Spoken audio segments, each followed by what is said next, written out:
Hi అండి. ఆలు అంటే పిల్లల నుంచి పెద్దల వరకు చాలా ఇష్టంగా తినేది. మనము ఆలుగడ్డని 2 విధాలుగా వండుకుందాము.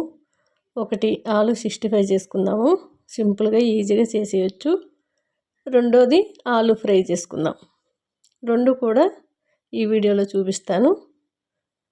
మనకి ఇలా కొంచెం ఒక హాఫ్ ఇంచులో కట్ చేసుకోవాలి. ఆలు పొట్టంతా తీసి వాటర్ పోసి ఒక 2 సార్లు కడిగేసుకొని కొద్దిగా వాటర్ పోసుకొని కొద్దిగా రాళ్ళుప్పేసి లైట్గా ఉడికించుకోవాలి. 50% ఉడికేటట్టు. అప్పుడు మనకి ఆలు 65కి చాలా బాగుంటుంది. మనకి ఇదే ప్రాసెస్లో పన్నీర్ కూడా చేసుకోవచ్చండి. చాలా బాగుంటుంది. మనకి బెండకాయ ఇలాంటివి కూడా చేసుకోవచ్చు. ఈ ఎండలకి డీప్ ఫ్రైల కంటే కూడా ఏవైనా వాటర్ పోసిన కూరగాయలు అంటే చాలా హ్యాపీగా అనిపిస్తుంది. కానీ పిల్లలు ఉండే దగ్గర అడుగుతూ ఉంటారు కాబట్టి ఇలా చేసుకోండి ఒకసారి.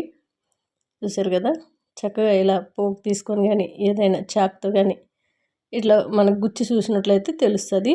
లైట్గా ఉడకనట్టు ఉండాలి. అంటే 50% ఉడికి 50 ఉడకకుండా ఉంటే చక్కగా మిగతాది ఆయిల్లో వేగిపోతుంది.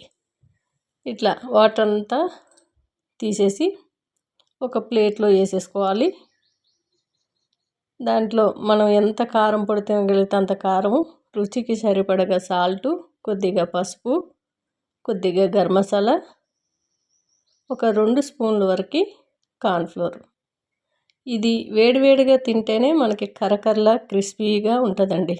కరకరలాడుతూ మనకి చల్లగా అయ్యే కొలది మెత్తబడిపోతుంది. మీరు ఎప్పుడు తినాలనుకుంటే అప్పుడు ఇలా చేసుకోండి. నిమ్మరసం ఉంటే ఒక హాఫ్ చెక్క వరకు వేయండి. నేను నిమ్మరసంకి బదులుగా పెరుగు వేసుకుంటున్నాను. పెరుగు కూడా పుల్లగా చాలా బాగుంటుంది. ఒకసారి 2 స్పూన్లు పెరుగు వేసి చూడండి. టేస్ట్ చాలా బాగుంటుంది. ఇంకా వాటర్తో పని ఉండదు. పెరుగు వేసేటప్పుడు మనకి నిమ్మకాయ వేసినట్లయితే కొంచెం వాటర్ పడుతుంది. కొద్దిగా వేసుకొని వేడివేడి ఆయిల్లో విడివిడిగా ఒక్కొక్కటి వేసేసుకోండి. వేసేసుకున్న తర్వాత వెంటనే గరిటె పెట్టి కలపకుండా కాసేపు వేగిన తర్వాత మనకి వేసేసుకుంటే ఉల్టా పల్టా సరిపోతుంది.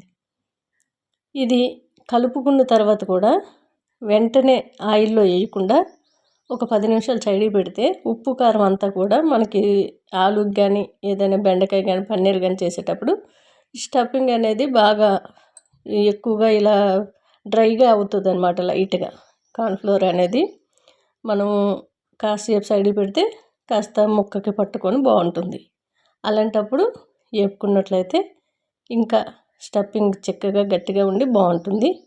చూసారు కదా, ఎంతో ఇష్టమైన ఆలు 65 రెడీ అయిపోయింది. చూసారా, లోపల కూడా సాఫ్ట్గా మెత్తగా సూపర్ టేస్ట్ ఉందండి. ఇప్పుడు ఆలు ఫ్రై చేసుకుందాం. ఆలు కుక్కర్లో పెట్టి ఒక 2 విజిల్ వచ్చే వరకు ఉడికించుకోవాలి. ఇలా పొట్టంతా కూడా చక్కగా తీసేసుకొని మీరు కాస్త పెద్ద సైజే ముక్కలు కట్ చేసుకోండి ఆలు. ఎందుకంటే ఉడికించుకున్నాం కాబట్టి మనం ఆయిల్లో ఫ్రై చేసేటప్పుడు అవి కాస్త చిన్నగానే అయిపోతాయి. ఇలా కట్ చేసుకొని మీరు ఉల్లిపాయ ముక్కలు కానీ వేసుకున్నట్లయితే అవి కూడా పోపులో వేసుకోవచ్చు. నేను ఓన్లీ ఎల్లిగడ్డ వేస్తున్నాను, ఉల్లిగడ్డ వేయట్లేదు. ఎల్లుల్లిపాయలు భలే టేస్ట్గా ఉంటాయండి ఆయిల్లో ఫ్రై అయితే. ఇప్పుడు వరకు డీప్ ఫ్రై చేసుకున్న ఆయిల్ కాస్త స్టీల్ డబ్బాలోకి తీసుకున్నాను.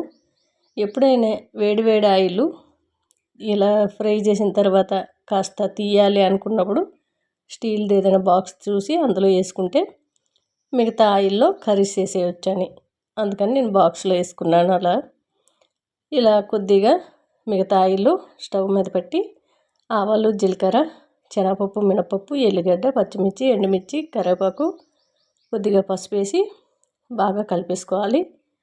తర్వాత ఈ ఆలు ఉడికించుకున్నదంతా కూడా వేసేసి కొద్దిగా సాల్టు బాగా కలుపుతూ ఉండాలండి.